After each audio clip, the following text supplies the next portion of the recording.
dan inovasi. Tapi sebelumnya ya Bapak Ibu, saya perkenalan diri dulu. Bapak Ibu sudah kenal nama saya. Jadi nama saya Raisa Alhamdulillah, saya merupakan CDP angkatan 11 Kabupaten Sambas.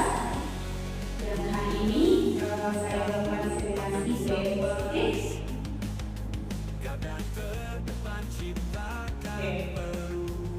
Jadi Bapak Ibu, karena tagline kita pada pagi hari ini, siang hari ini, itu adalah budaya positif.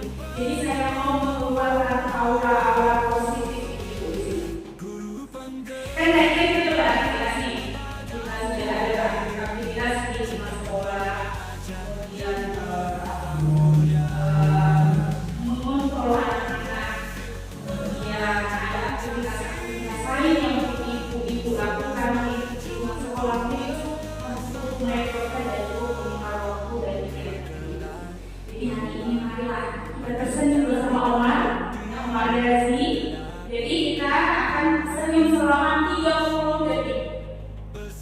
Ya Bapak Ibu? Ya.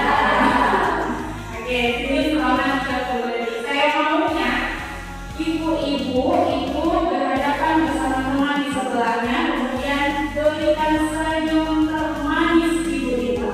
Berarti ini ibu gitu terjadi.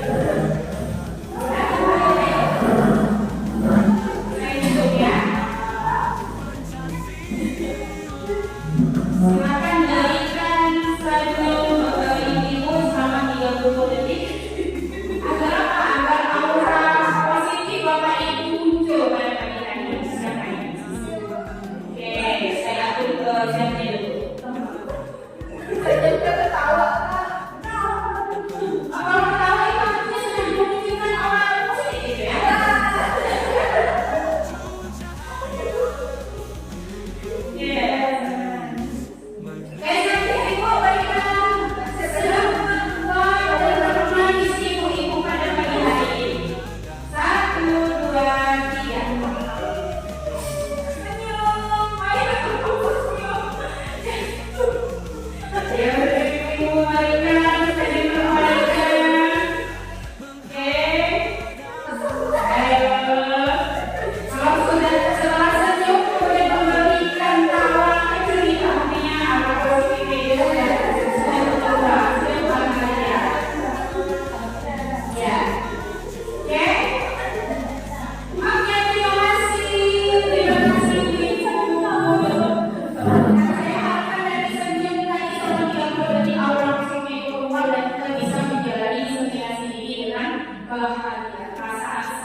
Dengan prinsip belajar Pancasila.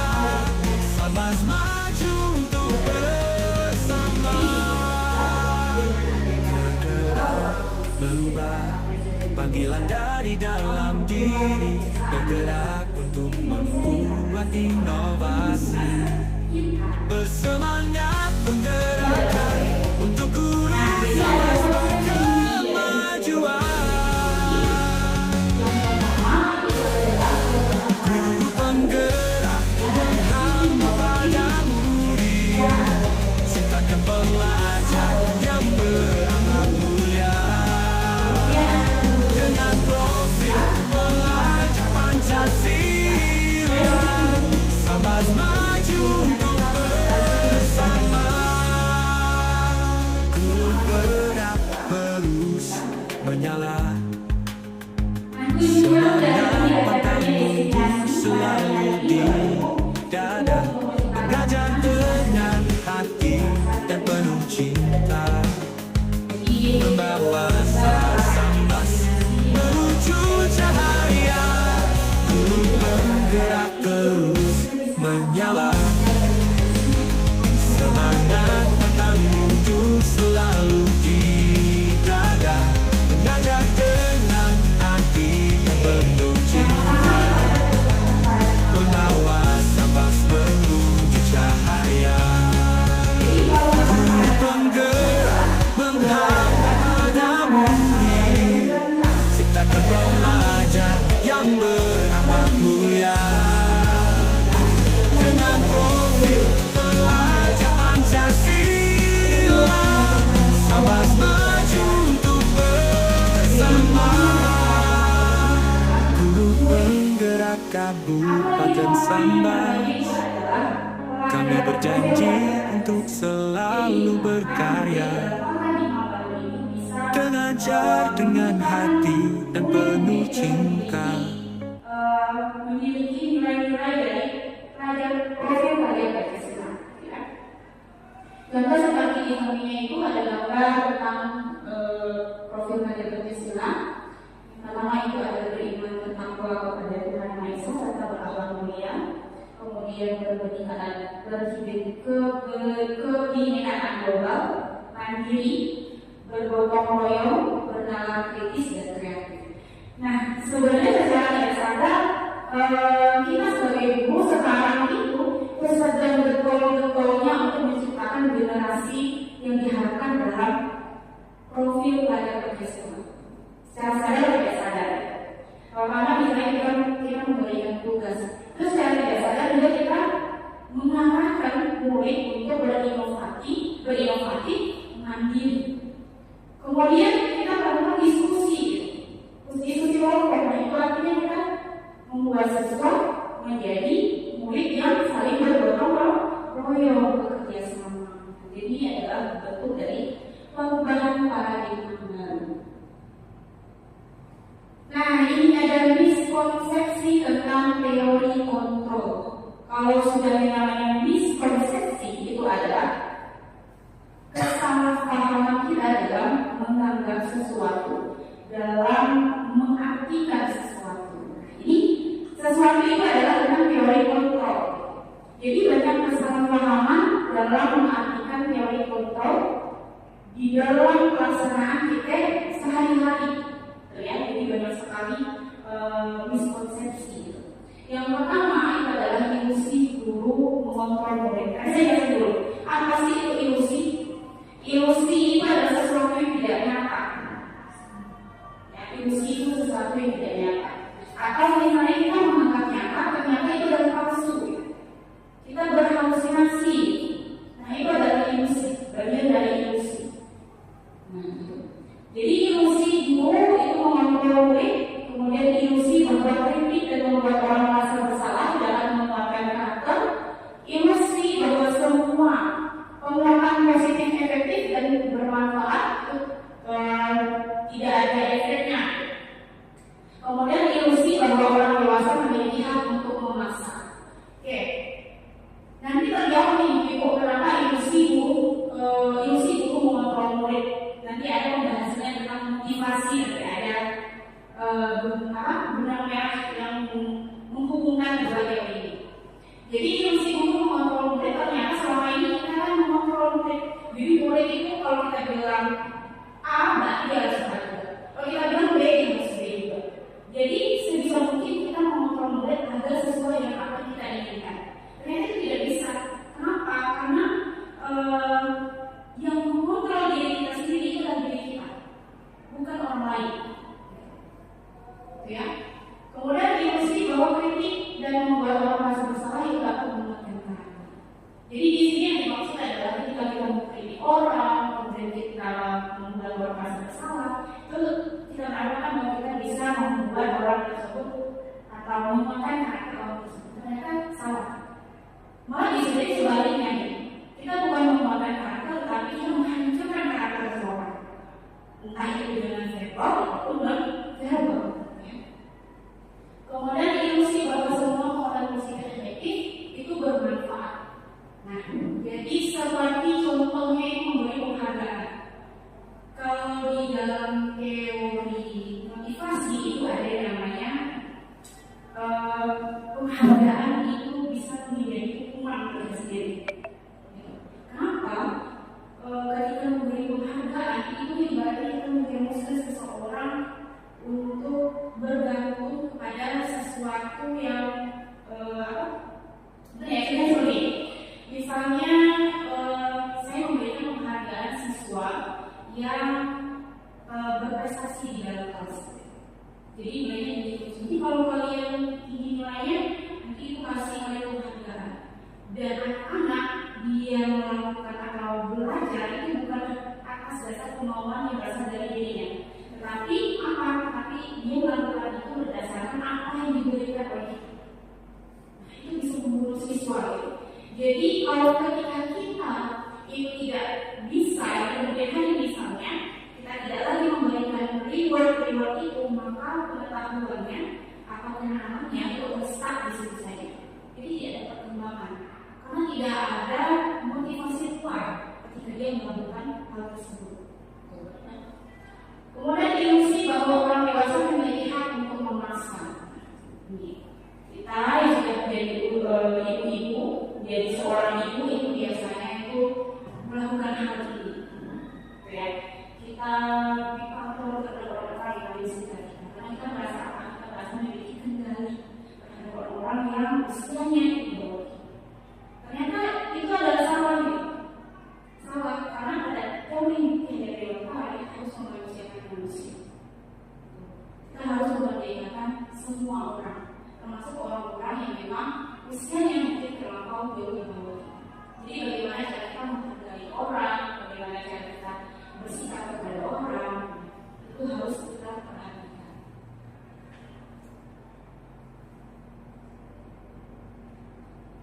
Oke, kita masuk pada disiplin positif.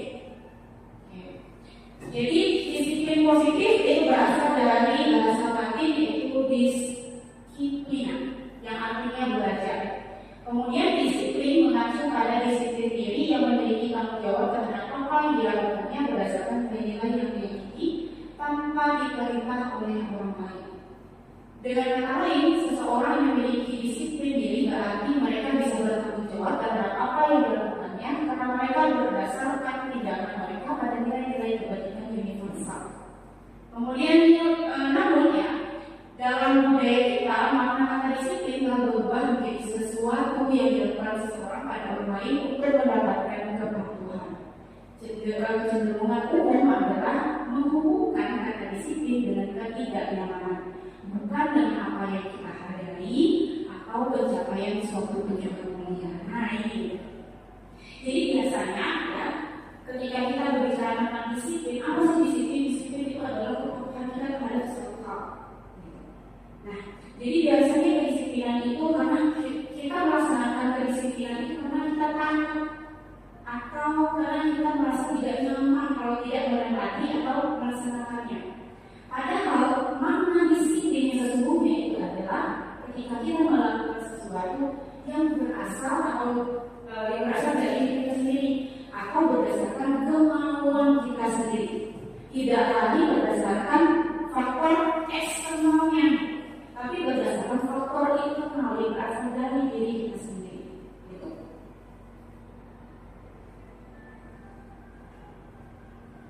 Nah, jadi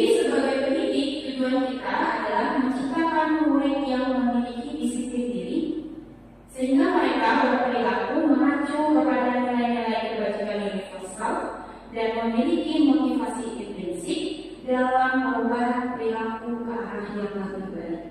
Kemudian disiplin positif merupakan salah satu cara menerapkan disiplin yang bertujuan untuk menumbuhkan kesadaran serta memberdayakan murid tanpa anggaran penghargaan atau reward, ancaman atau hukuman. Nah, sekali lagi saya tekankan bahwa disiplin itu memang berasal dari diri kita sendiri, dari inner kita, dari kemauan kita. Apabila kita ingin melakukan sesuatu, itu tidak lagi melihat aku beda nih kalau melakukannya, atau misalnya aku melakukannya seperti ini, aku harus melaksanakannya. Sudah tidak ada lagi. Tapi ketika kita melakukan sesuatu berdasarkan kemauan ini, karena ini baik ya aku. Nah, gitu. Jadi itu yang disebut sebagai disiplin yang sebenarnya.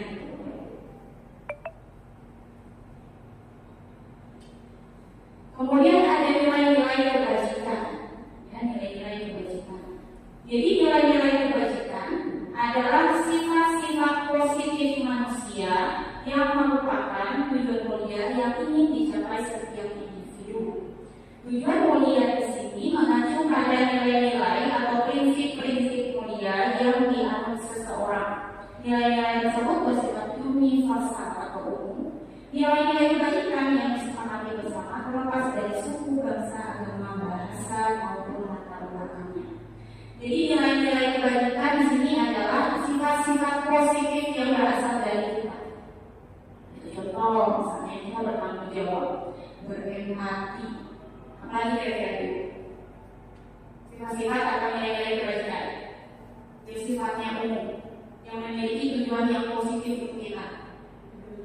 Peduli, apalagi jujur, apalagi kira-kira komitmen. Nah, itu adalah salah satu contoh dari nilai-nilai kebajikan. Nilai-nilai kebajikan ini bisa kita terapkan itu untuk sesuatu hal yang mulia. Misalnya kepedulian, rasa empati kita terhadap sekitar. Dan nilai-nilai kebajikan ini masuk dalam budaya positif. Kita bisa menggunakan ini dalam lingkungan sekolah kita dengan memberikan contoh-contoh. Karena kita sebagai pendidik ini adalah sebagai role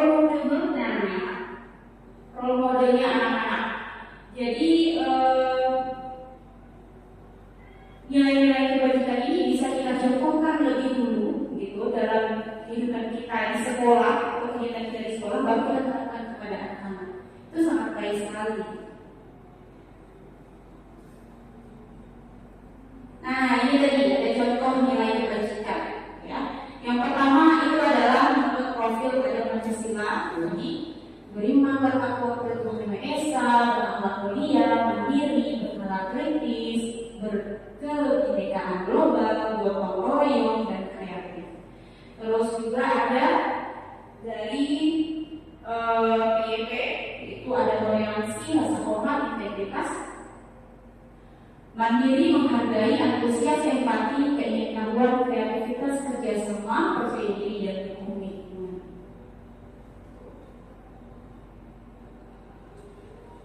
Nah, kemudian ada kebutuhan dasar manusia. Kebutuhan dasar manusia itu adalah segala sesuatu yang dilakukan untuk mendapatkan apa yang diinginkan. Seluruh tindakan yang kita lakukan memiliki tujuan tertentu dan semua usaha terbaik yang kita lakukan adalah dalam rangka agar kebutuhan dasar kita dapat tercapai dengan baik. Jadi kita ini, ibu-ibu yang ada di dalam ruangan ini memiliki kebutuhan dasarnya masing-masing. Jadi kebutuhan dasar ini adalah tujuannya untuk kita bisa mempertahankan diri kita baik secara fisiologis ataupun psikologis. Ya. Nah, ini ada 5 kebutuhan dasar manusia. Yang pertama itu adalah bertahan hidup. Yang kedua itu cinta dan kasih sayang. Yang kedua adalah penguasaan. Yang keempat itu adalah kebebasan. Yang kelima adalah kesenangan. Yang pertama itu adalah bertahan hidup, seperti misalnya rumah, pakaian dan makanan. Itu adalah hal-hal yang sifatnya itu fisiologis untuk kita bertahan hidup. itu adalah kebutuhan dasar bertahan hidup. Kemudian cinta dan kasih sayang ini adalah kebutuhan fisiologis kita, ya, psikologis kita. Itu seperti memberi dan menerima kasih sayang dari orang terdekat, menerima kasih sayang, menerima perhatian dari pasangan, sahabat, orang tua, anak kita, lingkungan kita, gitu. Itu adalah kebutuhan dari cinta dan kasih sayang. Kemudian penguasaan.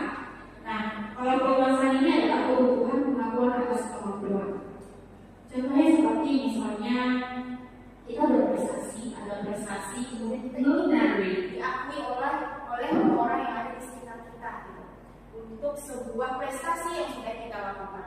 Gitu. Kemudian kebebasan. Kalau kebebasan itu adalah kebutuhan akan pilihan. Ketika kita memilih sesuatu hal, itu juga disebut sebagai kebutuhan kebebasan. Gitu. Kalau misalnya kita pilih A, itu adalah keputusan mutlak dari kita, tanpa orang lain itu memberi pengaruh apapun terhadap keputusan yang kita ambil. Kemudian kesenangan ini adalah kebutuhan untuk merasa senang. Contoh kalau kita ibu-ibu itu adalah kita senang shopping, kita senang liburan, kita pengen pekerjaan yang menyenangkan dan membahagiakan kehidupan kita di selanjutnya, ya, di masa yang akan datang. Itu adalah sebuah kebutuhan kesenangan. Itu kebutuhan kesenangan. Apa sih kita senangi hidup ini? Dan bisa kita lakukan. Ya. Robin nih, udah. Terus next ada motivasi untuk manusia.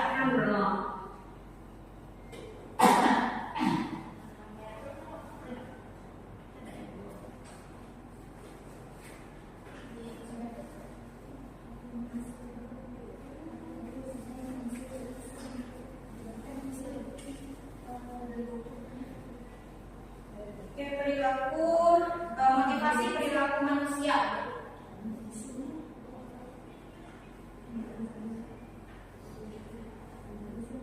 Apa sih itu motivasi? Apa itu motivasi? Jadi motivasi adalah dorongan yang timbul pada diri seseorang secara sadar atau tidak sadar untuk melakukan suatu tindakan yang dengan tujuan tertentu. Nah, ini yang saya katakan tadi.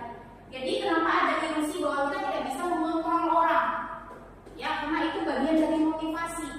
Jadi motivasi itu sebenarnya tidak berasal dari orang lain, tapi motivasi itu berasal dari diri kita, baik itu disadari ataupun tidak disadari.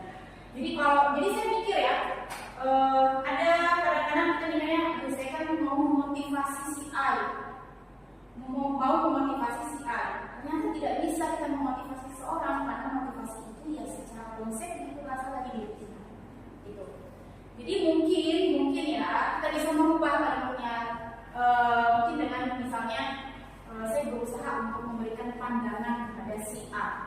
Nah, mungkin bisa kita artikan sebagai memberikan pandangan, tapi tidak bisa kita artikan sebagai sebuah motivasi. Karena motivasi itu berasal dari dalam diri seseorang, tidak berasal dari luar. Terus ada 3 motivasi perilaku manusia. Yang pertama itu untuk menghindari ketidaknyamanan atau hukuman, kemudian untuk mendapatkan imbalan atau penghargaan dari orang lain. Yang ketiga untuk menjadi orang yang mereka inginkan dan menghargai diri sendiri dengan nilai-nilai yang mereka pelajari. Nah, ini sebenarnya terkadang kita lakukan ya. Itu terkadang kita lakukan. Yang pertama itu untuk menghindari ketidaknyamanan atau hukuman. Kadang kalau saya waktu sekolah dulu saya biasanya melakukan ini. Saya melakukan sesuatu atau termotivasi untuk melakukan sesuatu itu karena saya merasa tidak nyaman. Merasa tidak nyaman.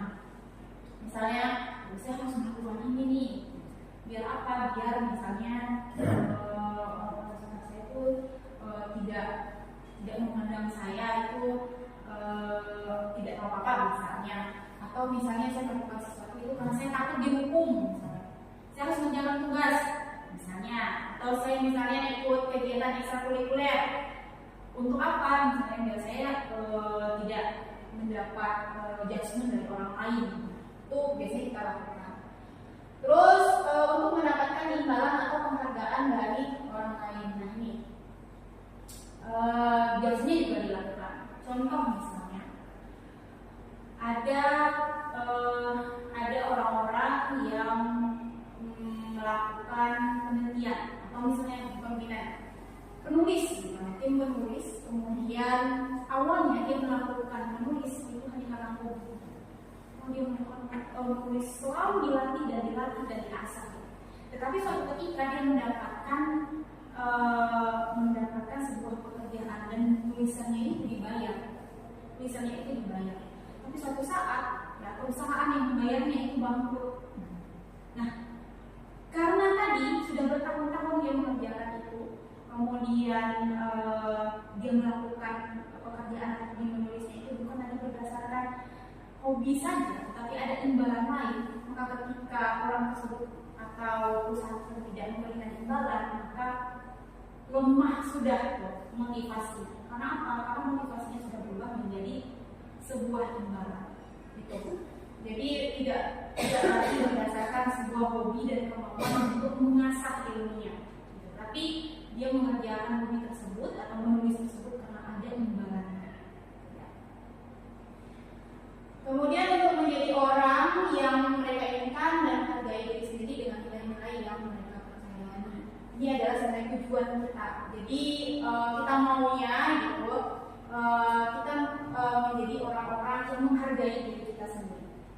Tidak serta-merta atau tidak melulu tentang imbalan, tentang apresiasi orang, tidak melulu tentang ketidaknyamanan kita terhadap sesuatu hal, ataupun kita takut terhadap suatu hukuman apabila kita tidak mengerjakannya.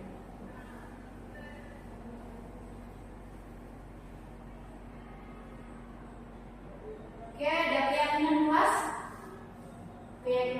Jadi keyakinan kelas adalah seperangkat nilai dan prinsip yang disepakati bersama oleh guru dan siswa untuk mengatur perilaku dan interaksi di dalam kelas. Nah, kebetulan di buku saya sudah melaksanakan keyakinan kelas. Nanti saya akan tayangkan videonya beserta langkah-langkah apa saja yang dilakukan dalam merumuskan keyakinan kelas. Nah, jadi penting untuk diingat bahwa keyakinan kelas bukan hanya sekedar aturan. Keyakinan kelas haruslah pernyataan positif yang menginspirasi dan memotivasi siswa. Keyakinan kelas juga haruslah mudah diingat dan dipahami oleh siswa. Ini adalah keyakinan kelas. Jadi keyakinan kelas itu harus mengandung kata-kata yang positif dan nilai-nilai universal tadi. Ya, nilai-nilai universal yang mudah diingat dan dipahami oleh siswa. Satu lagi, bukan hanya mudah dipahami, bukan hanya mudah diingat oleh siswa, tapi mudah dilaksanakan oleh siswa kita atau murid kita. Tidak memberatkan satu pihak. Nah, ini langkah-langkah untuk membuat keyakinan kelas antara lain yang pertama meminta siswa menuliskan keyakinan kelas. Nah, jadi dalam membuat keyakinan kelas itu kita harus meminta siswa karena ini kan kesepakatan kedua belah pihak. Jadi kita harus dalam merumuskan sebuah keyakinan kelas itu kita harus meminta pendapat siswa secara aktif di dalam kelas. Jadi keyakinan kelas tidak hanya berasal dari gurunya saja. Yang pertama itu meminta siswa menuliskan keyakinan kelas apa saja yang menjadi keyakinannya dalam kelas tersebut. Nah, setelah dituliskan baru membahas keyakinan kelas yang ditulis. Ya, tadi meminta siswa menuliskan keyakinan kelas itu bisa kita lakukan dengan cara misalnya diskusi kelompok, voting, ataupun siswa menuliskan di sticky note dan menempelkan di papan tulis itu bisa kita lakukan. Nah, setelah menuliskan keyakinan kelas maka kita membahas satu persatu keyakinan kelas yang tadi sudah dituliskan. Setelah membahas keyakinan kelas yang sudah dituliskan, maka kita memilah mana sih keyakinan kelas yang kira-kira penting bisa kita laksanakan di dalam kelas. Terus mengubah keyakinan kelas menjadi kalimat positif. Dan yang terakhir itu menyepakati keyakinan kelas. Nah, ini adalah pada saat saya mengambil video video dari kelas 11 tentang perumusan keyakinan kelas. Jadi ini anak-anak saya minta untuk menuliskan keyakinannya di dalam atau pada kertas sticky note. Kemudian kertas ini nanti setelah selesai mereka menulisnya, mereka akan menempelkannya di papan tulis.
Dan sekian banyak keyakinan kelas yang ditulis oleh siswa ini pada saat itu, maka dikerucutkan menjadi keyakinan kelas yang sangat penting yang harus dilaksanakan di dalam kelas. Jadi seperti misalnya ada keyakinan kelas, jadi bisa jadi ada 2 atau 3 siswa yang memiliki keyakinan yang sama. Nah, di sini nanti kita kerucutkan menjadi satu keyakinan.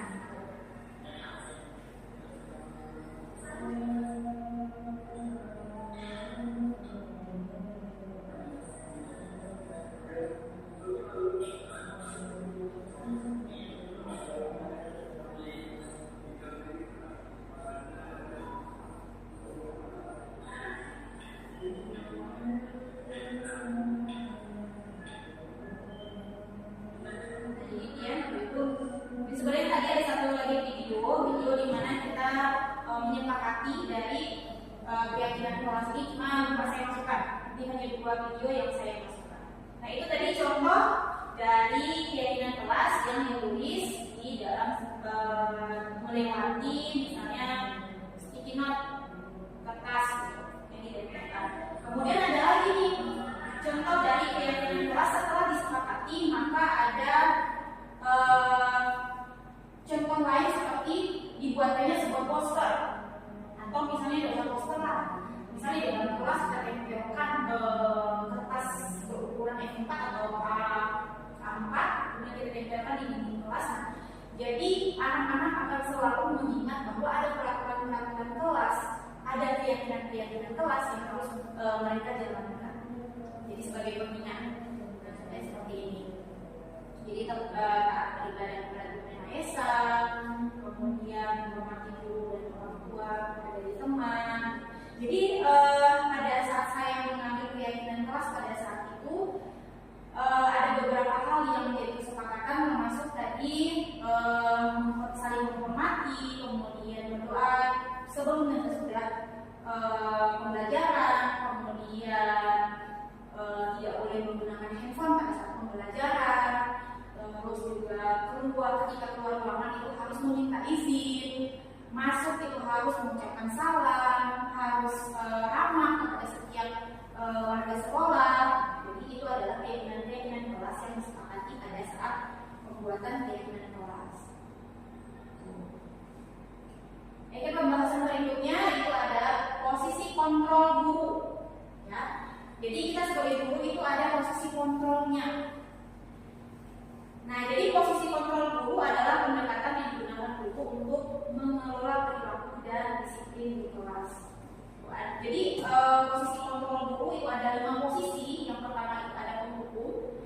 kedua itu adalah membuat orang merasa bersalah. Kemudian posisi kontrol sebagai teman, posisi kontrol monitor atau pemantau, dan yang terakhir itu adalah sebagai manajer. Kalau pendukung itu adalah seorang pendukung bisa menggunakan hubungan fisik atau verbal. Contoh misalnya ketika kita memberi sanksi kepada murid itu bentuknya itu adalah hukuman. Misalnya kamu tidak mengerjakan tugas, maka ibu akan memberikan kamu sebuah hukuman untuk membersihkan toilet misalnya. Diberikan hukuman karena dia melakukan tidak melakukan sesuatu hal, itu adalah pendukung. Kemudian membuat orang merasa bersalah. Contoh misalnya ketika saya menegur murid saya mengatakan kamu tidak kasihan ya sama ibu ya, atau misalnya kok kamu bisa seperti itu sih, kok kamu tega sih sama ibu misalnya. Nah itu adalah membuat murid itu merasa bersalah kepada dirinya sendiri ataupun kita. Kemudian teman, jadi guru pada posisi ini tidak akan menyakiti murid, namun akan tetap berupaya mengontrol murid melalui persuasi. Contoh, misalnya kalimat yang kita gunakan kepada murid dalam posisi teman itu adalah misalnya kalau kamu tidak bisa mengerjakannya nanti bapak saja yang menyelesaikannya. Nah, itu adalah posisi kontrol kita sebagai teman. Kemudian ada pemantau. Kalau pemantau ini adalah memonitor, berarti mengawasi. Jadi kita itu mengawasi setiap kegiatan siswa yang ada di kelas, ya. Kemudian yang terakhir itu adalah manajer. Posisi terakhir manajer adalah posisi mentor, di mana guru membuat sesuatu bersama dengan murid, mempersilahkan murid mempertanggungjawabkan perilakunya, menuntut murid agar dapat menemukan solusi atau masalahnya sendiri. Jadi kalau manajer ini kita lebih mengarahkan siswa untuk memperbaiki kesalahannya. Biarpun siswa berada dalam posisi salah, itu kita harus memberikan pandangan kita sebagai guru bahwa kok melakukan kesalahan, tadi ibu sebagai guru juga pernah kok melakukan kesalahan gitu. Jadi agar ketika dia melakukan kesalahan kita tidak serta-merta menjudge ataupun kita tidak serta-merta menyalahkan dia, tapi bagaimana caranya kita untuk berusaha mengembalikan kepercayaan dirinya. Kemudian pada posisi manajer itu kita berusaha untuk mencari solusinya bersama-sama, gitu ya. Kira-kira misalnya kalau anak dalam kesalahan, kira-kira ada nggak sih solusi atas kesalahan kamu pada pagi hari ini? Atau apa sih solusi yang bisa kamu lakukan? Jadi kita mencari solusi bersama murid. Posisi kontrol. Terus ada segitiga restitusi. Nah, segitiga restitusi itu adalah posisi menciptakan kondisi bagi murid untuk memperbaiki kesalahannya sehingga karakter mereka lebih kuat ketika kembali kepada kelompoknya. Ya.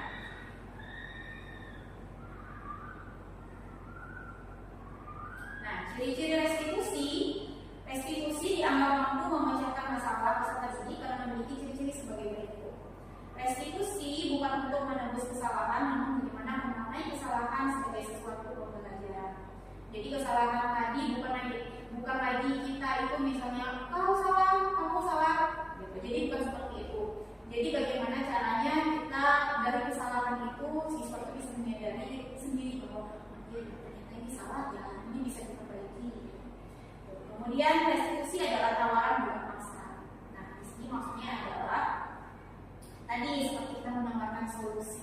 Kira-kira ada nggak sih solusi yang bisa kita lakukan atau yang kamu lakukan untuk memperbaiki kesalahan kamu hari ini? Nah, jadi itu ada sebuah tawaran. Jadi nanti siswa akan dengan sendirinya memberikan solusi yang kira-kira bisa dilakukannya untuk memperbaiki kesalahannya. Kemudian restitusi menuntut untuk melihat ke dalam diri. Tuh. Nah, jadi ini seperti misalnya tadi setelah memberikan solusi atau meminta solusi. Jadi solusi itu adalah bentuk apresiasi murid, misalnya, wah aku udah menemukan kesalahan ini, kira-kira apa sih yang bisa aku lakukan? Apa sih kira-kira bisa aku perbaiki? Jadi menanyakan pada dirinya sendiri apa yang harus dilakukan. Restitusi mencari kebutuhan dasar yang mendasari tindakan. Itu misalnya kalau kan tadi ada 5 kebutuhan manusia. Misalnya ternyata dia kurang tidur itu salah satu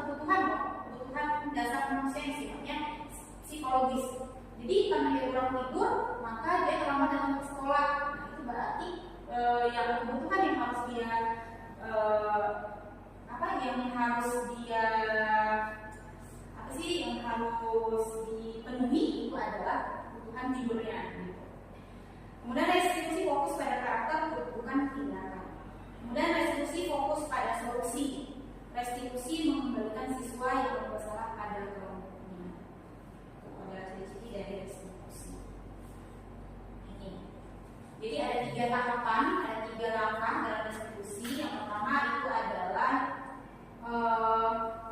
menstabilkan identitas. Yang kedua itu adalah validasi kebutuhan. Yang ketiga itu menanyakan keyakinan. Saya nonton video saya ketika melakukan restitusi dulu. Soalnya saya ada membuat video tentang restitusi. Nah, yang pertama itu tentang validasi, menstabilkan identitas. Jadi setiap orang itu pasti pernah melakukan kesalahan. Kamu bukan, jadi kalimat yang bisa kita berikan kepada anak-anak, misalnya dia terlambat, nggak apa-apa kok kamu terlambat hari ini. Setiap orang tuh pasti pernah melakukan kesalahan, ini juga pernah melakukan kesalahan. Kalau misalnya kamu bukan satu-satunya orang yang pernah melakukan hal itu, ada orang lain kok yang pernah melakukannya. Itu adalah menstabilkan identitas. Kemudian memvalidasi kebutuhan. Nah, kalimat yang bisa digunakan itu adalah kamu tentu punya alasan kenapa melakukan hal tersebut. Jadi setelah kita mengetahui kesalahan murid, maka kita tanya, kira-kira apa sih alasan kamu tidak melakukan itu? Bisa nggak sih tahu kenapa alasan kamu sampai melakukan hal ini? Itu adalah memvalidasi kebutuhan dari siswa tersebut. Terus ada menanyakan keyakinan. Nah, setelah kita tadi menanyakan alasannya, lalu kan ada nih nilai-nilai atau keyakinan kelas yang kita sepakati. Baru kita menanyakan hal itu untuk memvalidasi atau menanyakan keyakinannya. Kira-kira dari kesalahan kamu, misalnya, kira-kira dari kesalahan kamu, keyakinan kelas mana sih yang kamu langgar? Nah, jadi seperti itu adalah menanyakan keyakinan. Nah, oke, ibu-ibu, itu adalah pembahasan terakhir saya tadi tentang segitiga restitusi. Jadi apabila ibu ada umpan balik terhadap diseminasi kita pada hari ini, bisa ibu sampaikan. Silakan ibu. Oke, ada nih. Ya, assalamualaikum warahmatullahi wabarakatuh. Waalaikumsalam warahmatullahi wabarakatuh. Sebelumnya terima kasih banyak pemirsa atas berbagi praktik baik hari ini. Nah, ada banyak hal baru dan pandangan baru dan pengetahuan baru yang saya dapatkan dari yang sudah saya sampaikan, baik terkait dengan budaya positif, baik tentang kontrol guru, tentang perizinan kelas, segitiga restitusi. Itu ada banyak hal dan pengetahuan yang seharusnya dan perlu dilaksanakan di lingkungan sekolah. Terima kasih Bu Messi atas masukannya. Mungkin ada yang lain, yang lain? Bu Asfahani, Bu Ica, Bu Winda, jadi Bu Winda. Baiklah, di sini saya akan menyampaikan ulang balik kepada Bu Teresa tentang materi yang telah disampaikan tadi.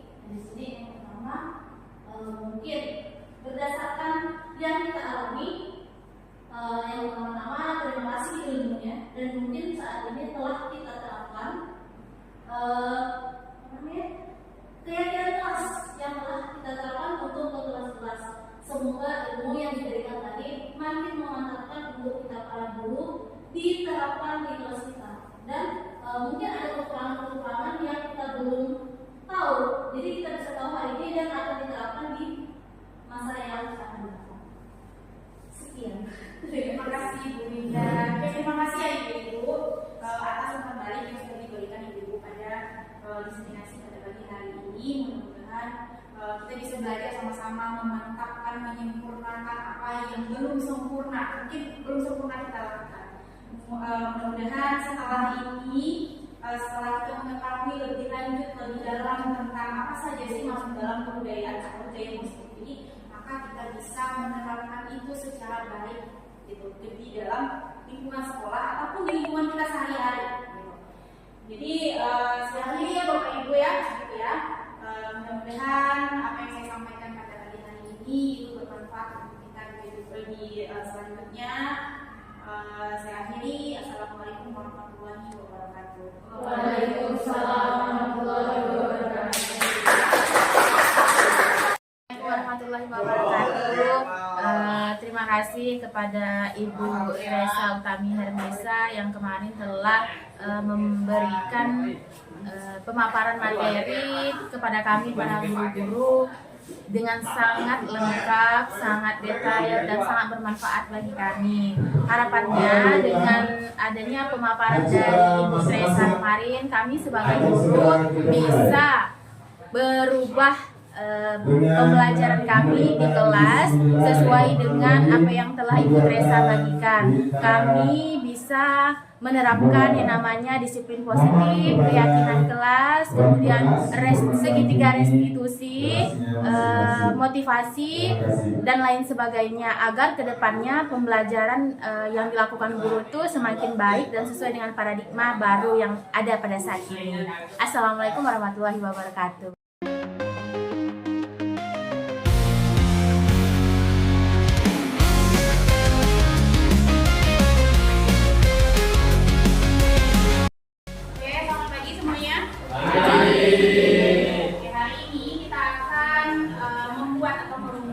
Keyakinan kelas.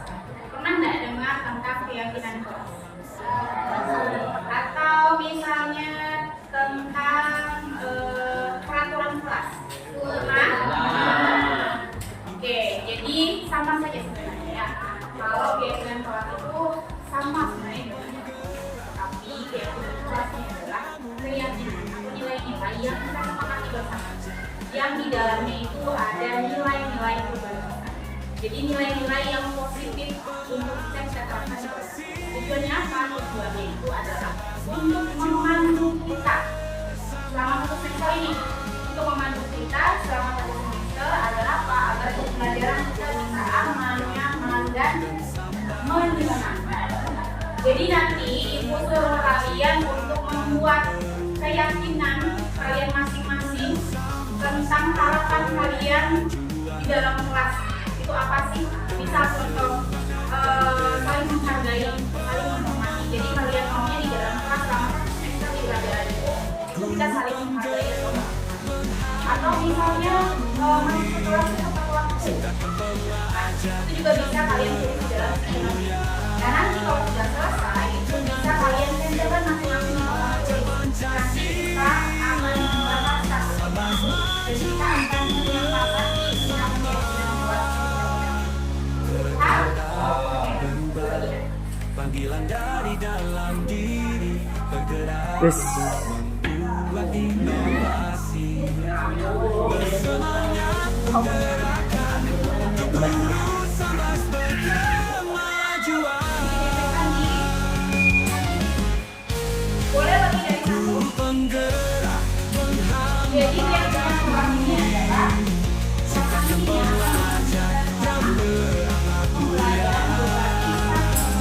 dengan profil pelajar Pancasila, sahabat maju untuk bersama. Ku bergerak terus menyala, pokoknya sesuai dengan keyakinan kalian. semangat pantang mundur selalu di dada, mengajar dengan hati dan penuh cinta, membawa sama menuju cahaya. Ku bergerak terus menyala, semangat pantang mundur selalu di dada, mengajar dengan hati dan penuh cinta, membawa nafas menuju cahaya. Ku penggerak menghambat pada murid, ciptakan pelajar yang beramat mulia dengan profil pelajar Pancasila, sahabat maju untuk bersama. Guru penggerak Kabupaten Sambas, kami berjanji untuk selalu berkarya, mengajar dengan hati dan penuh cinta. Kalau sudah silakan tempelkan di sini. 1, 2, 3, 4. Oke, sekarang.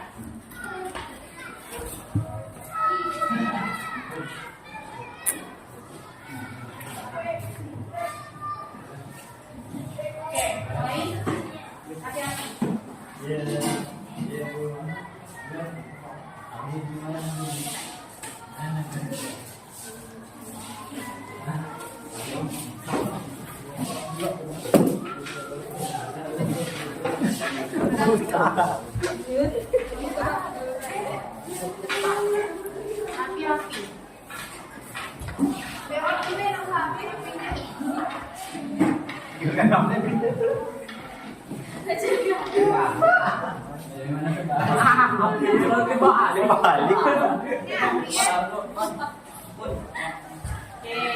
Makin geng ya. Itu balik. Ini kayak cantiknya. Iya. Ibu itu. Rapi.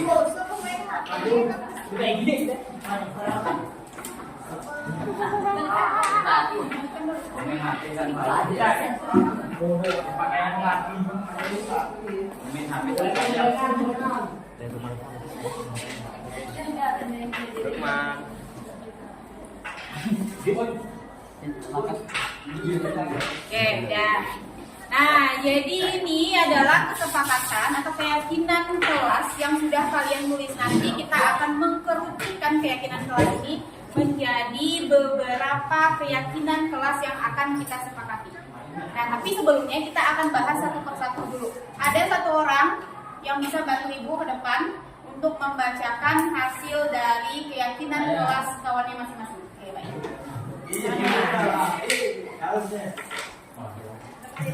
Ada satu orang yang menulis keyakinan kelas. Siapa? Cewek. Ian, lagi ya.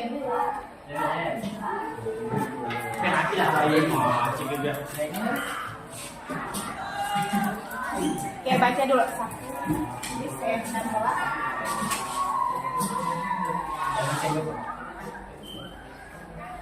Keyakinan yang pertama.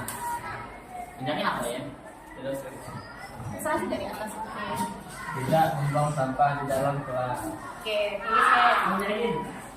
Tidak membuang sampah di dalam kelas. Oh, Ajidang. Janji. Datang sekolah tidak boleh terlambat. Datang sekolah. Datang sekolah. Tidak boleh terlambat.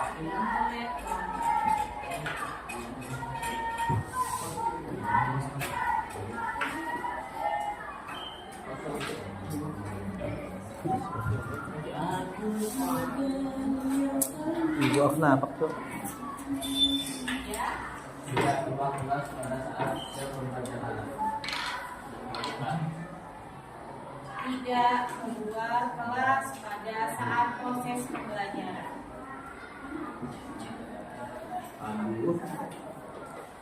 Saat proses pembelajaran.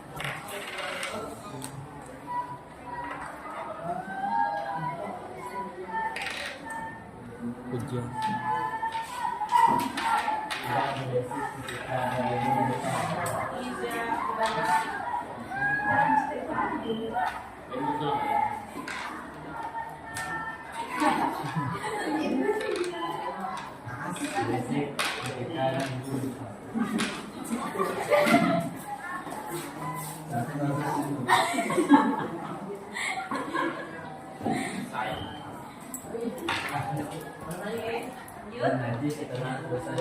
Ganti oh.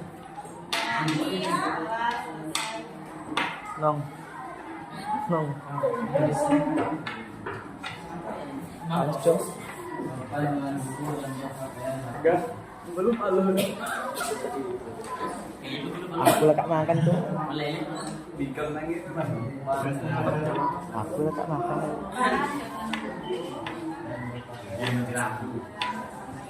MG.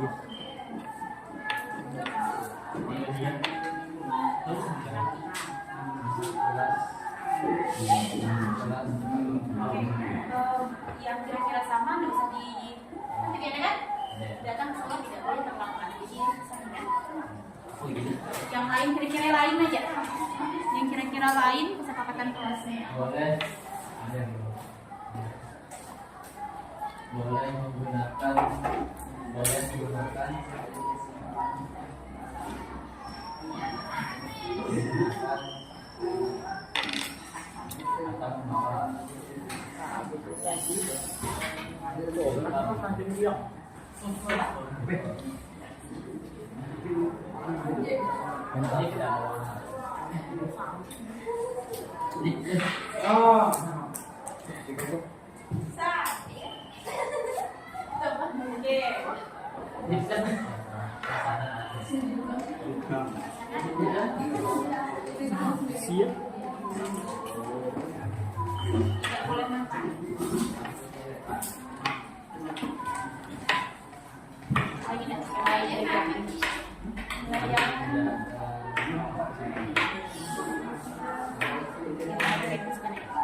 Saling menjaga satu sama lain.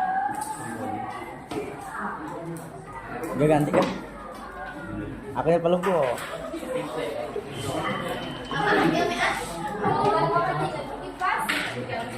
Tiba ada.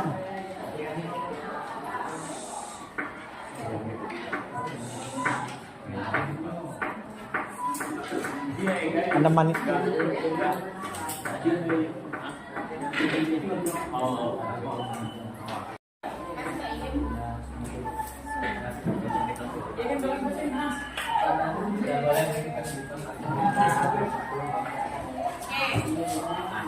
Thank you, Ririn. Iya. Oke, ini adalah tadi ada beberapa keyakinan yang tidak dibacakan atau tidak ditulis karena ada yang sama, ya, ada yang sama. Jadi kita satukan dengan keyakinan kelas dengan yang lain, yang kira-kira sama bahasanya. Oke, ini adalah keyakinan kelas yang kita yakini atau yang kalian yakini, yang harapannya ke depan itu bisa memandu kita selama satu semester.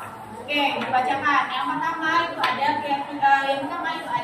adalah tidak membuang sampah di kelas.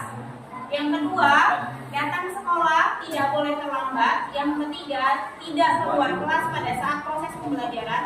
Yang keempat, tidak berisik ketika ada guru di depan. Yang kelima, mengaji setelah berdoa.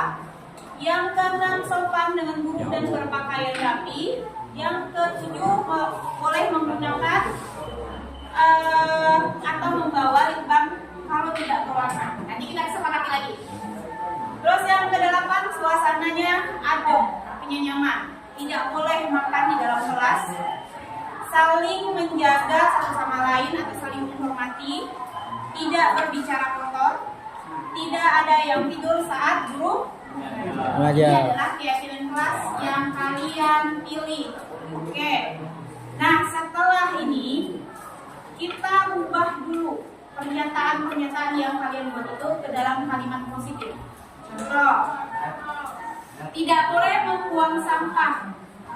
Kalau dirubah menjadi kalimat yang positif, contohnya seperti apa? Buanglah sampah pada tempatnya.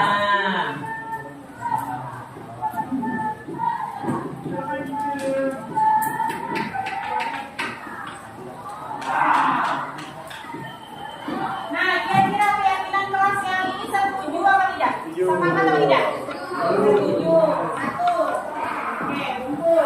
Dua. Datang sekolah tidak boleh terlambat. Kalau kita ubah menjadi kalimat positif, contohnya seperti apa? Datang sekolah terlambat.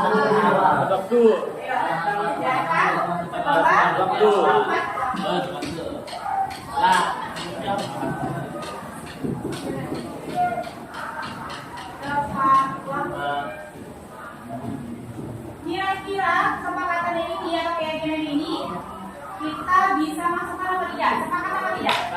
Sepakat. Artinya harus masuk pada saat jam dan pulang itu harus tepat waktu.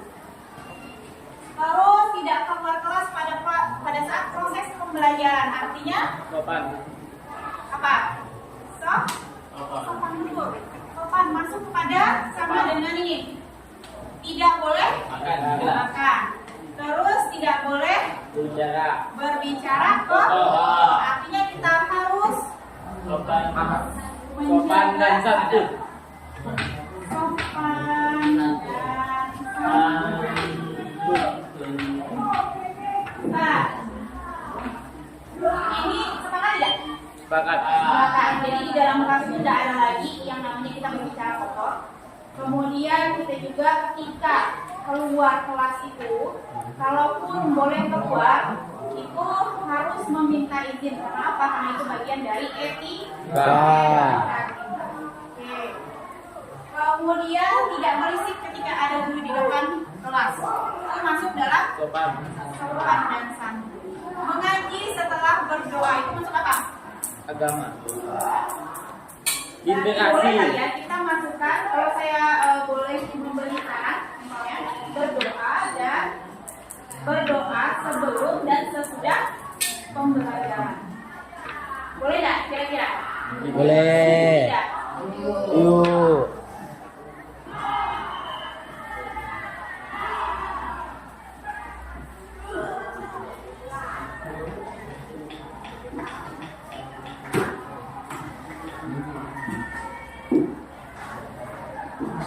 Kemudian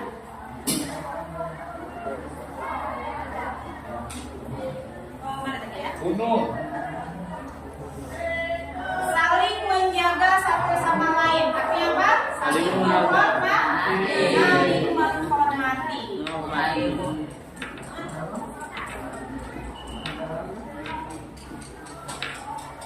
Saling menghormati. Jadi kalau saling menghormati itu kalau ada teman berbicara, kemudian kalau ada teman menyampaikan pendapat, artinya kita harus menghargai, kemudian menghormati teman yang sedang berbicara.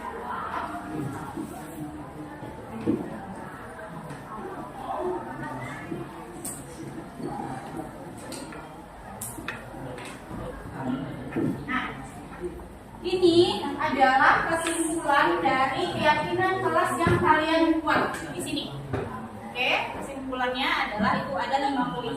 Yang pertama, buanglah sampah pada tempatnya. Yang kedua, datang ke sekolah tepat waktu. Yang ketiga, sopan dan santun. Yang keempat, berdoa sebelum dan sesudah pembelajaran. Yang kelima, saling menghormati dan menghargai. Kira-kira apakah, sekali lagi saya tanya, apakah kita sepakat dengan keyakinan kelas yang sudah kita buat? Sepakat.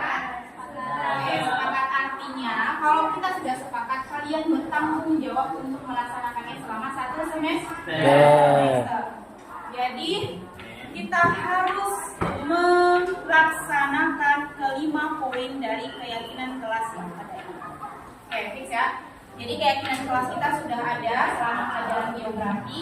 Harap kita bisa menjalankan tanggung jawab dan komitmen kita dalam kita merumuskan keyakinan kelas kita. Oke. Udah, juga. Edi.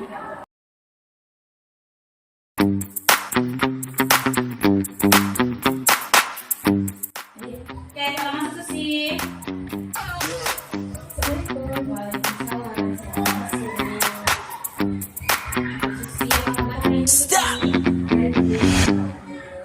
Susi tahu tidak kenapa ibu memanggil Susi pada pagi hari ini?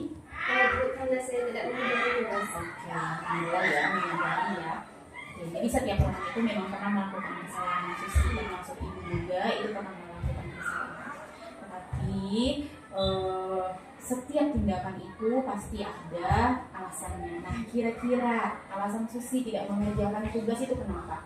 Kemarin saya ketiduran di kelas jadi lupa mengerjakan tugas. Oke, karena ketiduran ya, jadi lupa mengerjakan tugas.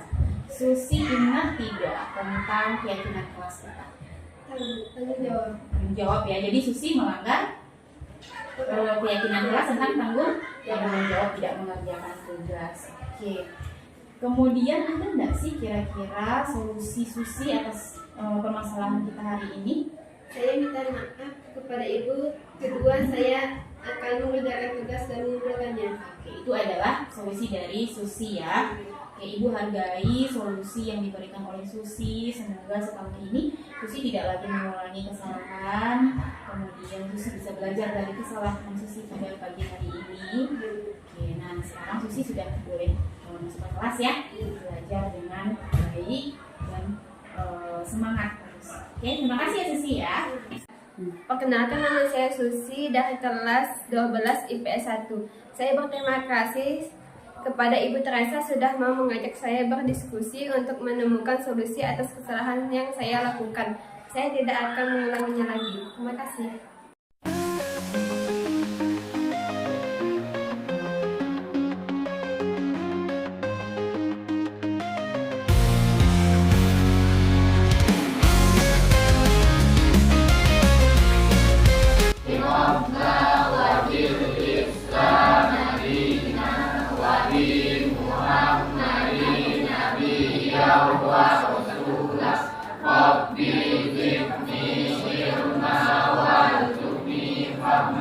waj'alni minas sholihin.